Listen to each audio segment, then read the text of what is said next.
अस्सलामुअलैकुम, मैं हूं मरियम ज़ीशान। आप देख रहे हैं प्रोग्राम थिंक टैंक। मेरे साथ मौजूद हैं अयाज अमीर साहब, सलमान गनी साहब, डॉक्टर हसन अस्करी साहब और रशीद साहब। नाज़रीन, इलेक्शन कमीशन ऑफ पाकिस्तान ने मुल्क में नई हल्का बंदियों की हतमी फहरिस्त शाया कर दी है, जिसके मुताबिक अब कौमी असम्बली का ऐवान 342 की बजाय 336 अराकीन पर मुश्तमिल होगा और इसके साथ साथ सूबाई असम्बलियों की आम नशस्तों के 593 हल्के होंगे।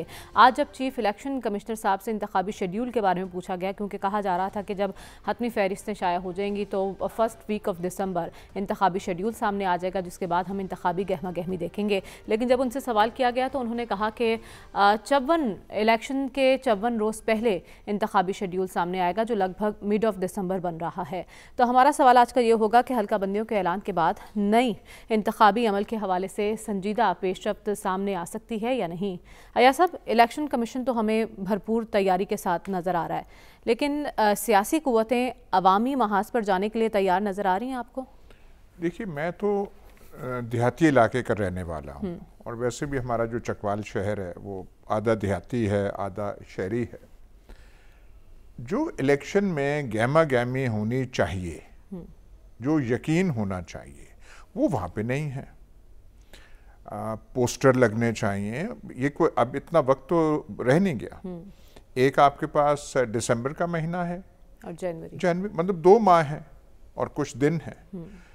तो मतलब हम जो गरीब और लाचार हैं, 1-2 दफ़ा हम इंतखाबी मैदान में उतर चुके हैं। तो अब तक तो इतने दिन पहले तो बहुत घोड़े जो हैं वो दौड़ पड़ते हैं, इस दफ़ा क्यों नहीं कर रहे? और जो मुझे ज़ाती तौर पे हैरानगी हो रही है, लेकिन अगर कोई मातूब जमात है उसका तो चले, मजबूरियां हैं, ये है, कोई अंदर है, कोई रूपोश है, कोई ज़ेर ज़मीन है, उनका तो आप छोड़ दीजिए। जिनको बादशाह पार्टी कहा जा रहा है, किंग्स पार्टी, जिनको तकरीबन वज़ीर आज़म बनाने की वो है, उनके लोग जो हैं सबसे डरे हुए मुझे वो लग रहे हैं। और ये मैं सुनी सुनाई बात नहीं कर रहा कि मैंने कहीं वहाँ से पढ़ा या वहाँ से, जो उनके, आप यूं कहिए कि उनके जयाले हैं, उनको इलेक्शन पे यकीन नहीं है। मतवाले हैं जो उनको नहीं है। होंगे नहीं होंगे कहते हैं कभी के नहीं होंगे, 50-50 है। तो मैं उन पे वो हैरान हूँ। और जो एक एतमाद होना चाहिए, देखिए ना, हमने नून लीग का अरूज भी देखा है। जब नून लीग का टिकट ऐसे था कि मियाँ नवाज शरीफ आ गए हैं, ये है, मुशर्रफ के खिलाफ खड़े हैं, फिर हमने वो वोट को इज्जत दो भी कहा। अब वो जैसे भीगे भीगे ऐसे वो लग रहे हैं कि ये जो हैं, ये जो मातूब पार्टी है, इसका नाम भी हम भूल जाते हैं, इसके कई एक लोग जो अंदर शंदर है, कई खवातीन हैं, उनका जब हम कहते हैं यार वो जो आपके खिलाफ कागजात वहीं से जहाँ पे वो मेहमान बनी हुई हैं, वहीं से उन्होंने दरख्वास्त दे दी, तो आपका क्या बनेगा? तो आधा रंग जो है, रंगत जो है चेहरे की उड़ जाती है। अच्छा, ये तो मैंने एक उनके बड़े लीडर के हवाले से, अब मैं नाम उनका नहीं लूँगा, उनके हवाले से कुछ दिन पहले सुना था, कुछ हफ्ते पहले सुना था कि वो लीडर जो हैं, जो बड़े तोप समझे जाते हैं नून लीग के, वो कह रहे थे कि वो फलानी पता नहीं कौन कैंसर की मरीज़ा है, वो जो आगे हल्के में तो आपको समझ लग जाएगी। जब ऐसे ही मैं बातें सुनता हूँ तो मैं अपने कानों को हाथ लगा लेता हूँ। ठीक है।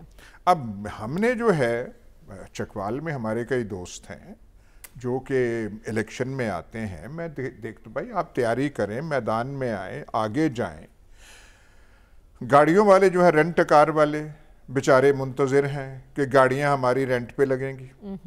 प्रिंटिंग प्रेस वालों ने अपनी प्रिंटिंग मशीनों को तेल लगाया हुआ है कि अभी वो पोस्टर के आएंगे। वो जैसे शादी ब्याह पे वो फोटोग्राफर्स की चांदी होती है, तो फोटोग्राफर्स का होता है जी वो कम अज़ कम सलमान गनी साहब ऐसे पोज बनाएंगे तो वो फिर हम इनका मुक्का लहराते हुए पोज जो है सलमान गनी साहब का वो गड़ी शाहू में लग जाएगा। सारे के सारे इंतजार कर रहे हैं। क्या नून लीग है, मातूम जमात को तो रहने दे ना आप, उसने पता नहीं उसकी क्या ठीक है। अगर सब इंतजार में लेकिन इंतखाबी माहौल तारी होता दिखाई नहीं दे रहा है, इसकी क्या वजह है सलमान साहब? इलेक्शन कमीशन तो भरपूर तैयारी कर रहा है, हल्का बंदियों की फहरिस्त आया हो चुकी है, अब इंतखाबी शेड्यूल का इंतजार हो रहा है, उसके बाद फिर माहौल तारी होगा। देखें, ये तो 8 फरवरी को घोड़ा भी होगा और मैदान भी होगा। अच्छा, ये तो उसमें पता चलेगा कि ये मुख्तलिफ मराहल हैं। बात यह कि इससे पहले ये कहा जाता था कि इंतखाबात की डेट नहीं आएगी, खौफ के मारे इंतखाबात की डेट आ गई। फिर आ गया मरला हल्का बंदियों का, हल्का बंदियाँ भी हो गई, इंतखाबी शेड्यूल भी आएगा। लेकिन पार्टीज़ का केस होता है तो फिर वो जो कहा गया है कि गरीब और लाचार, वो गरीब और लाचार जब टिकट मकबूल पार्टी की होती है वो जीत जाते हैं। अच्छा, तो ये बात दुरुस्त है कि जिस तरह का माहौल तारी होना चाहिए था वो माहौल तारी नहीं हो पा रहा। तो इसमें कसूर ना तो इलेक्शन कमीशन का है ना पाकिस्तान की, कसूर इस बात का है कि पाकिस्तान की पॉलिटिकल पार्टीज़ का केस कोई नहीं है। देखिए, मैं आपको मुसलसल ये बात नहीं कह रहा कि जी पाकिस्तान के अवाम तो इनको वोट इसलिए देते हैं कि कोई कहता है कि मैं सियासत में तब्दीली लेके आऊँगा, कोई कहता था कि मैं 1 करोड़ नौकरियां दूंगा, कोई कहते थे कि हम आके महंगाई का सद्देबाब करेंगे। तो 5 साल में पॉलिटिकल पार्टीज़ ने सारी इक़्तिदार में थी, तो उस जमहूरियत के समरात पाकिस्तान के मसाइल ज़दा, महंगाई ज़दा लोगों को मिले होते तो वो मरे जा रहे होते इन पॉलिटिकल पार्टीज़ के पीछे कि जनाब जल्दी इलेक्शन करवाए और दोबारा मस्जिद इक़्तिदार पे पहुँचे ताकि हमारे घर का चूल्हा भी जले और हमारे बच्चे को नौकरी भी मिले। अब बात यह कि जब घर का चूल्हा भी नहीं जल रहा, बिजली का बिल भी नहीं दिया जा रहा, और वो जो मातूब पार्टी, ये तो वक्त के साथ साथ होता है कि गरीब और लाचार कैंडिडेट तो बनते हैं। तो बात यह कि ये कभी वो मातूब होते हैं, कभी ये मातूब होते हैं, जब तक ये सिलसिला ख़त्म नहीं होगा। देखें, बात ये कि इस वक्त जो कैफियत तारी है, ये बात दुरुस्त कही गई है कि पाकिस्तान की पॉलिटिकल पार्टीज़ को एक अपना एजेंडा लेके लोगों के पास जाना चाहिए। तो जाके क्या लगता है कि सियासी जमातें घबरा रही हैं आवाम में जाने से? इसीलिए घबरा रही हैं, सारी घबरा रही हैं। ये जो कहा जाता है ना कि खौफ है फलां की टिकट आ जाएगी, ये तो मैं बता रहा हूँ कि 8 फरवरी, इससे पहले यहाँ पर तो बहुत कुछ कहा गया था कि कौम उनके साथ है। देखें, बात ये पाकिस्तान की पॉलिटिकल फोर्सेस होती हैं, वो कोई जंगजू जत्थे नहीं होते कि वो जाके किसी अदारे के ऊपर चढ़ दौड़ेंगे और अपना झंडा गाड़ देंगे। ऐसे होता नहीं है। पॉलिटिकल पार्टीज पॉलिटिकल स्ट्रगल करती है, उनका एक सियासी केस होता है, उस सियासी केस की बुनियाद पे लोग उनकी तरफ कशिश रखते हैं। मैं समझता हूँ कि पाकिस्तान की पॉलिटिकल पार्टीज़ ने अगर डिलीवर किया होता तो आज पाकिस्तान के अवाम के अंदर एक तहरीक मौजूद होती। और आखिर क्या वजह है कि अब तक इलेक्शन हल्का बंदियों का ऐलान हो गया है और शेड्यूल आना है। असल बात पता चलेगा कि शेड्यूल के बाद की सूरत हाल क्या है। मैं समझता हूँ कि इंतखाबात हर हवाले से पाकिस्तान की कौमी ज़रूरत है। जब ये कहा जा रहा है कि पाकिस्तान मुआशी गर्दाब में फंसा हुआ है और पाकिस्तान में बैरूनी फोर्सेस इन्वेस्टमेंट कर, भाई हम खुद क्या करते हैं कि बात है कि क्या पाकिस्तान के अंदर वसाइल नहीं है? कुदरती वसाइल से मालामाल मुल्क है। पाकिस्तान के अंदर क्या नहीं है? यहाँ पर गरीब और लाचार जो है वो बड़ी बड़ी गाड़ियों में आते हैं, हम देखते हैं। तो बात यह कि यहाँ पर सारे वसाइल मौजूद हैं, लीडरशिप मौजूद नहीं है। अगर पाकिस्तान के अंदर एक पॉपुलर लीडरशिप हो, उसके अंदर पोटेंशियल हो, उसका कोई एजेंडा हो और उसका कोई सियासी केस हो, तो लोग उसके पीछे ज़रूर लगेंगे। मैं समझता हूँ असल जिम्मेदार अब तक की कैफियत की पाकिस्तान की पॉलिटिकल फोर्सेस हैं जो 5 साल बरसे इक़्तिदार रही हैं। लोगों को उन्होंने कुछ नहीं दिया, उनका याशी का अमल जारी रहा। और अब किस मुंह से अवाम में जाएंगे? डॉक्टर साहब, क्यों इंतखाबी माहौल तारी नहीं हो रहा और कैसे तारी होगा? क्या इंतखाबी शेड्यूल का इंतज़ार किया जा रहा है? अब एक चीज़ जो देखने वाली है कि ये सूरत हाल, इसकी क्या वजह है, और इसकी बुनियादी वजह मेरे नज़दीक ये है कि हमारे सियासी निज़ाम में जो डिस्ट्रस्ट है, अदम एतमाद जो है, वो बहुत ज़्यादा बढ़ गया है पिछले 1-1.5 साल की डेवलपमेंट्स की वजह से। 2022 से आप काउंट करें तो अदम एतमाद इतना बढ़ गया है कि इलेक्शन कमीशन कह रहा है कि इलेक्शन होगा। सुप्रीम कोर्ट ने भी कहा था, एक डेट दी है, जो डेट दी गई है अगर सुप्रीम कोर्ट इनिशिएटिव ना लेता तो डेट नहीं मिलनी थी आपको। अच्छा, एक तो ये है अदम एतमाद, उसकी वजह से इलेक्शन कमीशन का है, प्राइम मिनिस्टर का है, कोई और भी का है, तब भी लोग शक करेंगे। क्यों? क्योंकि निज़ाम में अदम एतमाद है। देखिए किसको किस पे एतमाद है, मुझे ये बताइए। अदारों को लोगों पे नहीं है, लोगों को अदारों पे नहीं है, पॉलिटिकल पार्टीज़ को अब दूसरी पॉलिटिकल पार्टीज़ पे नहीं है। फिर एक और चीज़ है, एक वजह तो अदम एतमाद है, दूसरी वजह यह है कि पाकिस्तान के आइन में इलेक्शन के बारे में बड़ा वाज़ेह लिखा हुआ है, वो फॉलो नहीं हुआ ना। 2 प्रोविंशियल असेंबली में नहीं हुआ, फिर उसके बाद बाकी असेंबलियाँ हुई, वो नहीं हुआ। जिन्होंने वायलेशन की है उनको कोई सज़ा मिली? उनके खिलाफ कोई प्यूनिटिव एक्शन हुआ? नहीं हुआ। तो लिहाजा अगर पहले भी आप इग्नोर कर सकते हैं तो आइंदा भी इग्नोर कर सकते हैं। और दूसरा ये है कि पॉलिटिकल पार्टीज़ को कभी इतना मुश्किल वक्त आया नहीं है, इतनी गैर यकीनी सूरत हाल नहीं हुई है। देखिए 1988 का इलेक्शन उठाइए आप, मैं आपको तारीखी तौर पर बताता हूँ। 1988 में ठीक है, जनरल ज़ियाउल हक ने जब उसकी जुनेजो साहब को फारिग किया था, फौरी तौर पर इलेक्शन अनाउंस नहीं किए थे, लेकिन जुलाई के अंदर जो डेट दी थी उसी डेट को इलेक्शन हुए थे। इसी तरह जितने इलेक्शन हुए हैं, जब असेंबलीज डिसॉल्व हुई हैं, डेट दी गई है और इलेक्शंस हुए हैं। सिर्फ एक इलेक्शन 2007 का बेनज़ीर भुट्टो के वाक़े की वजह से एक महीने के लिए, 5 हफ्ते के लिए पोस्टपोन हुआ है, उसकी वजह थी। अच्छा, उसके अलावा हुआ है। लेकिन इस दफ़ा जो है ना, आपने सियासी अमल को उल्टा चलाया है। सियासी अमल जिस तरीके से एक नेचुरल प्रोसेस है इलेक्शन का, वो नेचुरल प्रोसेस फॉलो नहीं किया गया और उसकी वजह से ये आपको अदम एतमाद है। इसीलिए पॉलिटिकल पार्टीज इस वक्त सिर्फ जो गुफ्तगू कर रही हैं वो पार्टी लेवल पे करती हैं। अच्छा। एडजस्टमेंट के लिए, कुछ एक दूसरे की कोऑपरेशन हासिल करने के लिए। और फिर ये है कि एक पार्टी चूंकि इस वक्त निशाना बनी हुई है नाराज़गी का, तो उसकी वजह से भी एक गैर यकीनी फ़िज़ा कायम हो जाती है कि पता नहीं क्या होगा इलेक्शन के अंदर, पता नहीं ये पार्टी हिस्सा ले सकेगी कि नहीं ले सकेगी। तो मेरा ख्याल ये है कि बड़ी वाज़ेह वजूहात हैं। वो अलग बात है, हम सच को सच मानने को तैयार नहीं हैं, हम इन बातों पे नहीं करते। क्या कहा जा रहा है कि जी हम जो खबरें सुन रहे हैं कि जी अगर इकोनॉमिक असिस्टेंस बाहर से आ गई तो हो सकता है इलेक्शन पोस्टपोन हो जाए। अच्छा, आपके यहाँ इकोनॉमिक असिस्टेंस, इकोनॉमिक आपके इन्वेस्टमेंट अगर आ गई तो करेंगे क्या उसका? यानी जिस मुल्क के अंदर गैर यकीनी सूरत हाल हो, आपको ये नहीं पता कि 8 फरवरी को इलेक्शन हो रहा है कि नहीं हो रहा है, इसके बावजूद के इलेक्शन कमीशन कहता है कि हो रहा है, इसके बावजूद आप पूछ लें पॉलिटिकल पार्टी से, तो वहाँ इक्तिसादी तरक्की कैसे मुमकिन है? कैसे मुमकिन हो सकती है? मुझे तो ये बताइए ना, है ना कि आखिर ऐसी अफवाहें फैला क्यों रहा है? साफी साहब, कौन ये गैर यकीनी की सूरत हाल तारी करने की कोशिश कर रहा है? हम देख रहे हैं हल्का बंदियाँ होनी थी, वो भी हो गई हैं, अब इंतखाबी शेड्यूल भी आ जाएगा, लेकिन जो पॉलिटिकल पार्टीज़ हैं वो पार्टी लेवल तक ही बातचीत करने में मसरूफ़ है, अभी आवाम में जाने की हिम्मत क्यों नहीं कर रही?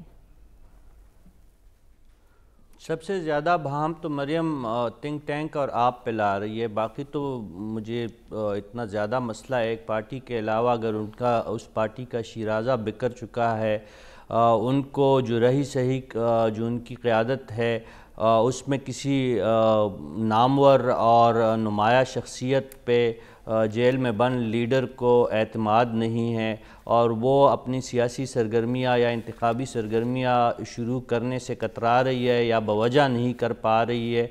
तो बाकी तो पूरे मुल्क में आप क्या चाहती हैं कि क्या कोई वक्स के कैफियत सियासी जमाती तारी करे या कोई डोल बाजे निकाले, क्या करे? नवाज शरीफ साहब अपने उसमें लगे हैं, जो उनकी अपना एक तरीक़ाकार है उसके मुताबिक लोग उनके साथ शामिल हो रहे हैं। आज भी कुछ 2 लोग उनके साथ शामिल हुए हैं।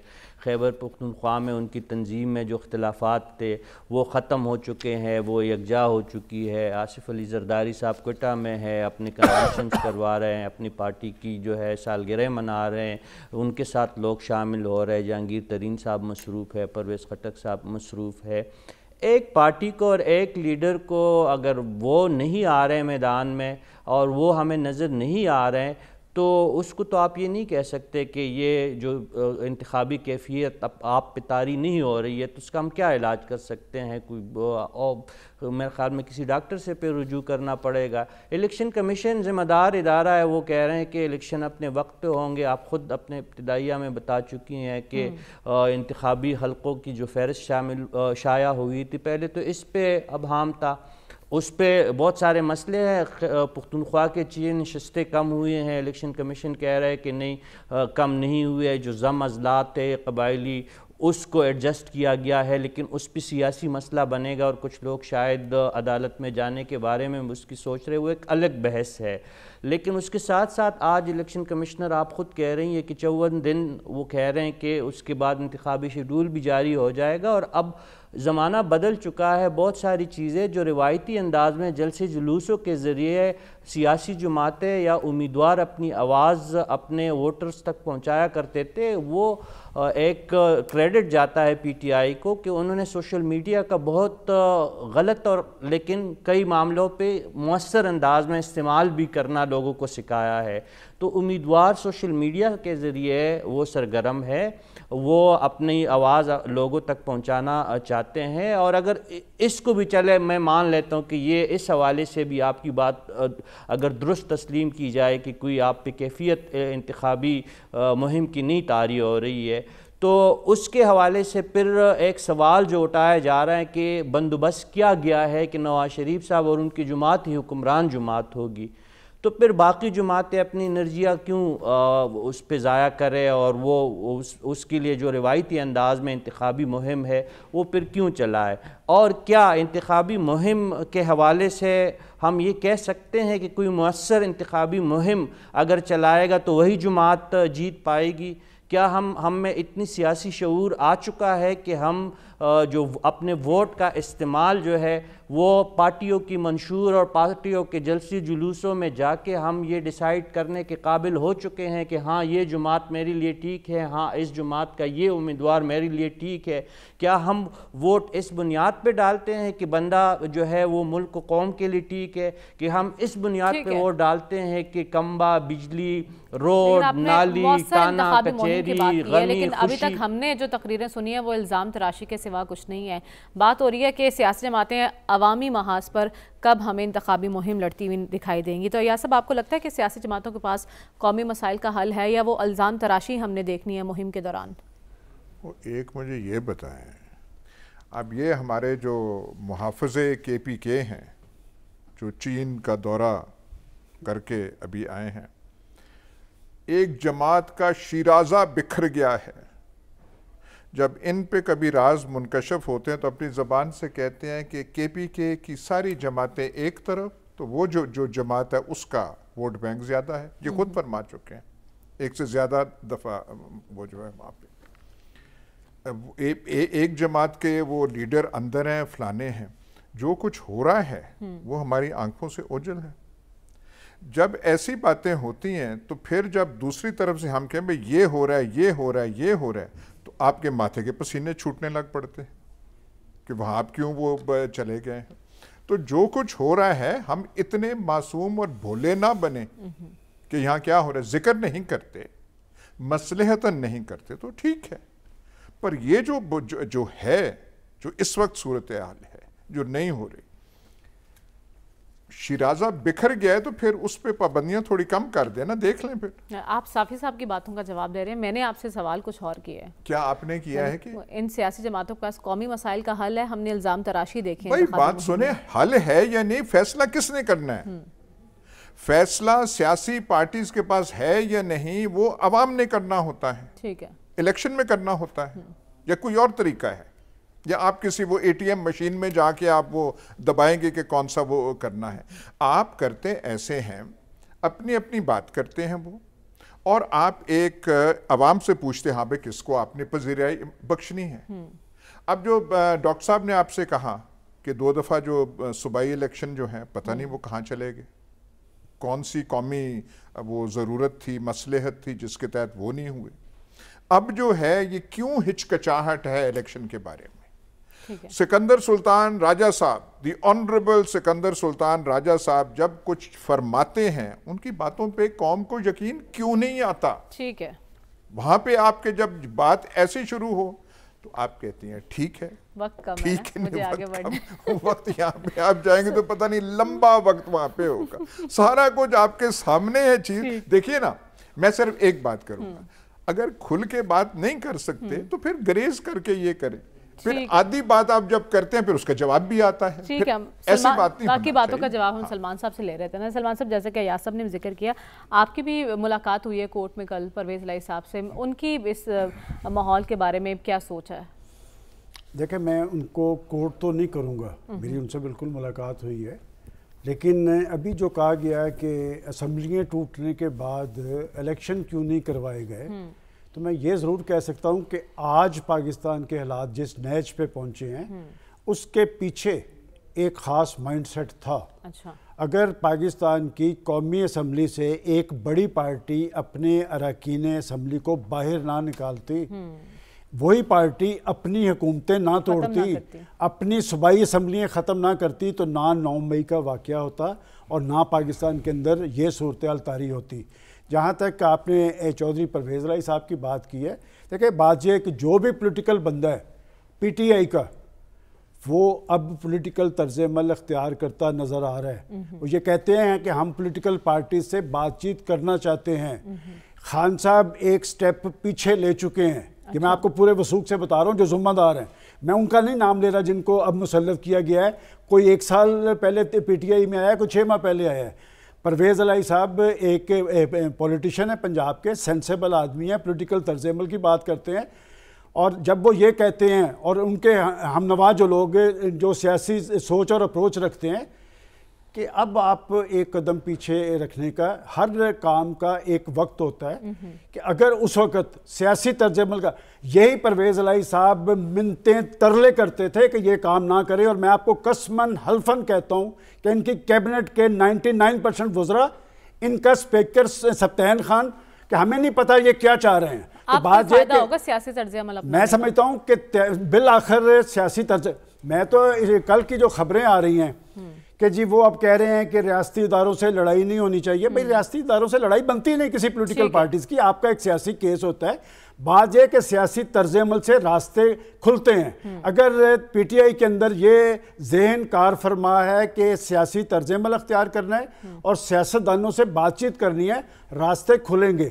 और ये कहा जाए कि जी कोई डर है, कोई खौफ है, ये डर और खौफ से पीपल्स पार्टी इससे ज़्यादा कुर्बानी दे चुकी है। जुल्फ़िकार अली भुट्टो को फांसी पर लटकाया गया था, एक पॉपुलर प्राइम मिनिस्टर को घर भिजवाया गया था, जलावतन किया गया था, उनकी पार्टीज ने इलेक्शन लड़े थे। मुश्किल सूरत हाल में, खौफ की पोजीशन में, आप कोई ऊपर से नहीं उतरे हुए। बाद एक पॉलिटिकल सिस्टम चल रहा है, इलेक्शन का आप हिस्सा बने कि आप बार बार कहें जी खौफ और हरास है और उन्हें डराया जा रहा है, धमकाया जा रहा है। पाकिस्तान के अंदर सियासी तारीख यही है, जिस हाल में जीना मुश्किल हो उस हाल में जीना लाजम है, लिहाजा सियासी तर्ज अमल इख्तियार करें, रास्ते खुल जाएंगे। और आपने कहा वो सियासी तर्ज अमल इख्तियार करने को अब तैयार हैं, इस पर हम प्रोग्राम में आगे जाके भी बात करेंगे, लेकिन उससे पहले एक सवाल डॉक्टर साहब जो मैं आपसे पूछना चाह रही थी कि इन हल्का बंदियों में हमने देखा कि कुछ नशिस्तें कम हुई हैं, कौमी असम्बली की स्पेशली 6 नशिस्तें कम हुई हैं, इससे कोई आइनी मसला तो नहीं बनेगा? देखिए, ये नशिस्तें अब कम नहीं हुई हैं, ये एक तरमीम हुई थी, 25वीं तरमीम हुई थी। उसमें जब ये इंटीग्रेशन हुई है ना ट्राइबल एरियाज़ की KP में, उसके बाद एक अमेंडमेंट से ये सीटें, वो सिर्फ ये था कि पहले नेशनल असम्बली की में फाटा वगैरह की 12 सीटें थीं, जो कि एग्जैजरेटेड थी, पॉपुलेशन के लिहाज से 12 बनती नहीं थी, लेकिन वो चूँकि मुख्तलिफ एजेंसीज़ को नुमाइंदगी देनी थी, तो उस सूरत में उन्होंने इस तरह ये कर दिया। तो जब वो इंटीग्रेट होकर डिस्ट्रिक्ट बनते हैं तो ये सीटें कम हुई हैं, और ये 25वीं अमेंडमेंट के ज़रिए हुआ है, आज नहीं हुआ है। अब सिर्फ ये उस वक्त फैसला हुआ था, ये 2018 इलेक्शन से पहले का फैसला है। ये फैसला हुआ था कि जो अगला इलेक्शन होगा उस पर ये नाफिज होगी, यानी 2018 पे ये नाफिज नहीं की गई, 2019 में ये इसको फाइनल शेप दी गई थी। तो अब ये है कि इससे कॉन्स्टिट्यूशनल इशू तो कोई बनता नहीं, इसलिए कि ये कॉन्स्टिट्यूशन के अंदर दर्ज है, ये चीज़ है। ये इलेक्शन कमीशन ने फैसला नहीं किया सीटें कम करने का, ये कॉन्स्टिट्यूशनल अमेंडमेंट है, कॉन्स्टिट्यूशन का हिस्सा है इस इलेक्शन के लिए। तो इसलिए कॉन्स्टिट्यूशनल क्राइसिस तो नहीं, अगर किसी ने कोई अपील करनी है तो उससे तो कोई नहीं रोक सकता ना, इसलिए कि अपीलें फाइल हो सकती हैं, लेकिन उसका बेसिस क्या होगा?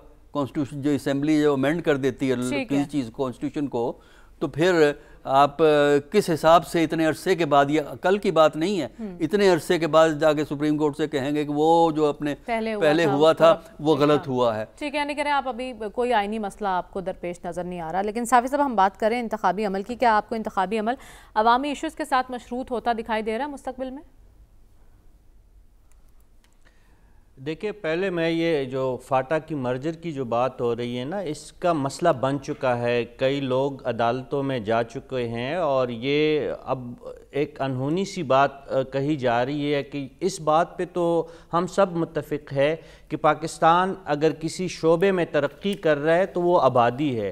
तो आबादी तो मुसलसल बढ़ रही है और फिर माशाल्लाह हम पश्तूनों की आबादी जो है बाकी मुल्क के मुकाबले में वो डबल नहीं तो बहुत ज़्यादा ज़रूर बढ़ रही है। तो आप एक सूबे के ओवरऑल अगर पूरे स्ट्रक्चर को और उनकी 6 नशिस्तें कम कर रहे हैं और 12 जो आप नशिस्तें लेके 7 कबायली अजला जो है वो बिल्कुल बात बजा है कि 25वीं आईनी तरमीम के तहत जो है फाटा जो है मर्ज हो चुका है केपी में, लेकिन मसला बन सकता है। उस पर अवामी नेशनल पार्टी को एतराज़ है, उस पर कबायली माहिदीन को एतराज़ है और बहुत सारे लोगों ने पिटीशंस जो है वो तैयार भी की हैं और पेशावर हाई कोर्ट से राब्ते के लिए वो लोग गए भी हैं, एहतजाज भी उस पर रिकॉर्ड हुए हैं। तो ये मसला है और ये बहुत सारे हल्कों के लिए ये चीज़ नाकाबिल कबूल है।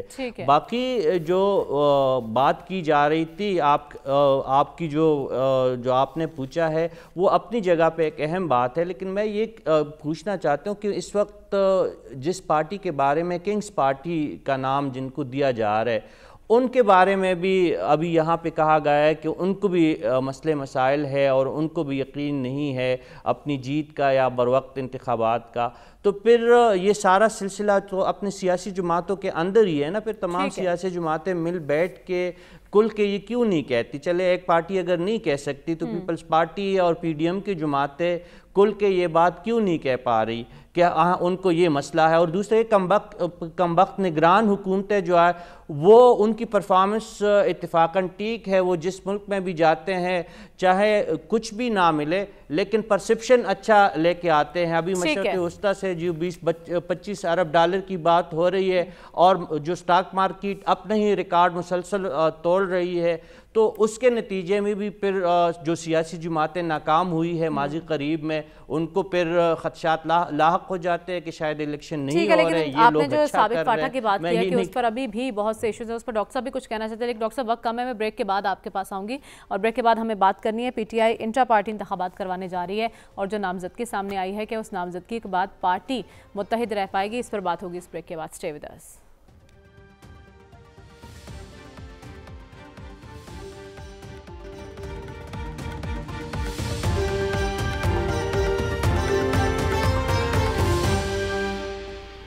वेलकम बैक नाज़रीन। पीटीआई कल इंट्रा पार्टी इलेक्शन करवाने जा रही है और इस सिलसिले में बैरिस्टर गौहर अली खान बतौर चेयरमैन नामजद किए गए हैं। लेकिन सवाल ये पैदा होता है कि इस नामजदगी के बाद क्या पार्टी मुत्तहिद रह पाएगी, क्योंकि बड़े सवालात उठ रहे हैं कि पार्टी में और भी बहुत से पुराने चेहरे थे, उन्हें नामजद क्यों नहीं किया गया और कुछ खदशात पार्टी के अंदर से सामने आए हैं या सब के ये बिल्कुल वैसी नामजदगी है जैसे उस्मान बुज़दार साहब की थी। तो बैरिस्टर गौहर अली खान ही क्यों?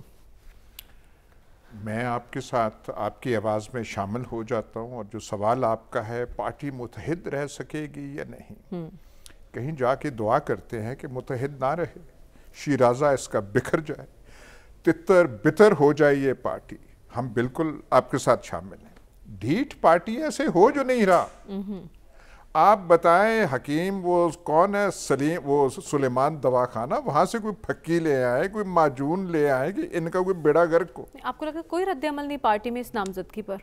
वो जमहूरी किस्म की पार्टी है, उन्होंने एक गौहर अली खान का नाम ले लिया है। अगर एक तो बात उससे लेना क्यों पड़ा, क्योंकि जो 125 पार्टियां इलेक्शन कमीशन में रजिस्टर हैं, ये जो इज्जत माब इलेक्शन कमीशन है, इसको सिर्फ एक पार्टी के इलेक्शन याद आए कि वो ठीक नहीं हुए थे, उसके अपने आइन के मुताबिक नहीं हुए थे और पार्टी सब नून लीग, पीपल्स पार्टी जमहूरी प्रिंसिपल पे हो रही है, सिर्फ एक पार्टी नहीं थी, इन्होंने कर दी।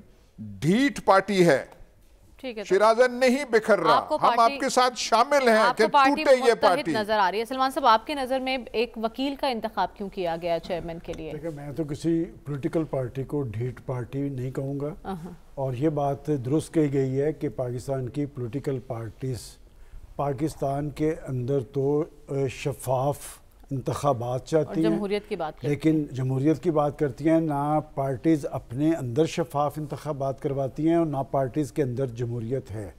जहाँ तक आपने बात की है कि बैरिस्टर गौहर, ये नाम मैंने भी 1-1.5 साल पहले से सुना है कि 1-1.5 साल ही हुआ है उनको इधर आए हुए, और शेर अफजल मरवत साहब जो हैं वो पार्टी के सीनियर वाइस प्रेसिडेंट करार पाए हैं।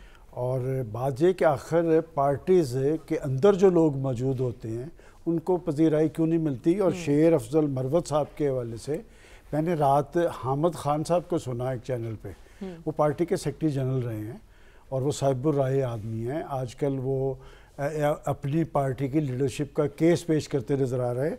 इनके बारे में उन्होंने कहा कि मैं तो उनको नहीं जानता, अच्छा, कि ये कब आए और क्यों कर आए, क्या खिदमत और अगर पार्टी, हाँ एग्जैक्टली उन्होंने यही बात कही है। देखिए, बात जब तक पार्टीज़ के अंदर डेमोक्रेसी नहीं होगी, और जैसे बाकी पार्टीज़ के इलेक्शन हुए ना, इनका थोड़ा सा मसला इसलिए अलहदा है कि इन्होंने अपनी पार्टीज़ के जो पॉलिटिकल जुम्मनदारान थे उनको घर भजवाने के लिए अपना आइन मुअत्तल कर दिया था। अच्छा, जिस वजह से ये दोबारा इलेक्शन करने इन्होंने अपना आइन मुअत्तल किया था। और जब से ये पार्टी वजूद में आई है, एक इन्होंने अच्छी कोशिश की थी पार्टीज़ में इलेक्शन करवाने की। उसके चीफ इलेक्शन कमिश्नर थे जस्टिस वजी सदीकी, जी, उन्होंने वजीउद्दीन सदीकी, और उन्होंने कहा था कि जिस तरह का इलेक्शन हुआ है उन्होंने खुद ही रिज़ाइन कर दिया था। फिर तस्लीम नूरानी साहब बने, उन्होंने रिज़ाइन कर दिया था। इनके इलेक्शन शुरू से मुतनाज़े रहे हैं, लेकिन ये पार्टीज शख्सियात के गिर्द घूमती हैं, खा गौहर अली खान हो या शेर अफजल मरवत हो, पार्टी के सारे इख्तियारात जो जेल के अंदर बैठे हैं उन्हीं के पास होंगे। लेकिन हमारा सवाल ये भी होगा कि पीटीआई का वकला पर तजर्बा कामयाब होगा या नहीं होगा। डॉक्टर साहब से जानूंगी इस ब्रेक के बाद। Stay with us.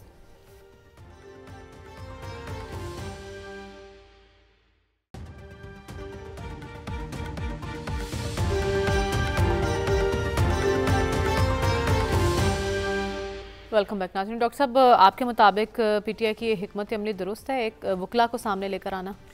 देखिए, ये हम कैसे फैसला कर सकते हैं कि स्ट्रेटजी दुरुस्त है कि नहीं है। इसलिए कि पार्टीज़ जो है ना, अपनी ज़रूरियात, अपने माहौल और अपनी मुश्किलात, और इस वक्त जो पीटीआई की जो आप बात कर रही हैं, पीटीआई इस वक्त नॉर्मल सिचुएशन में नहीं है। अच्छा, उसको एक एक्स्ट्रा ऑर्डनरी सिचुएशन का है सामना। उसकी वजह से वो एक मखसूस किस्म के फ़ैसले कर रहे हैं, क्योंकि बहुत से लोग तो भाग गए, दूसरी पार्टियों में चले गए हैं।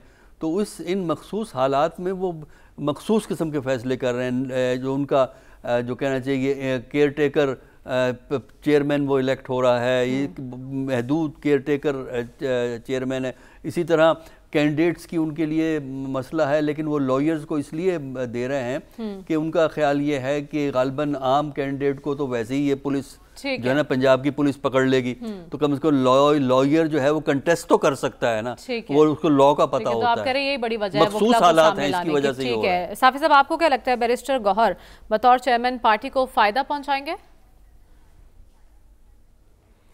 देखिए, किसी को फ़ायदा पहुंचाए या ना पहुंचाए, लेकिन जो जेल में कैद लीडर है उन्हें ज़रूर फ़ायदा होगा। उनको इसी किस्म के लोग चाहिए होते, जिस तरह बुज़दार को उन्होंने एक कमज़ोर कैंडिडेट के चुना था, वज़ीर आला पंजाब बनाया था, और महमूद ख़ान को केपी का बनाया था। तो इसी तरह उन्हें हामिद ख़ान जैसे लोग नहीं चाहिए थे, अली ज़फ़र साहब जैसे लोग नहीं उनको सूट कर रहे थे। इसलिए उन्होंने गौहर साहब का इंतखाब किया है। हमारी बुनेर से उनका ताल्लुक़ है, शरीफ बंदे हैं, जब भी उनको कहेंगे कि बैठ जाए तो बैठ जाएंगे। ये इन्होंने तो फिर नहीं बैठना था, हामिद खान साहब तो ऐसे बंदे सूट करते हैं, इसलिए उन्होंने इनका इंतखाब किया। प्रोग्राम का वक्त खत्म हुआ चाहता है। आपसे इंशाल्लाह कल मुलाकात होगी। अल्लाह हाफ़िज़।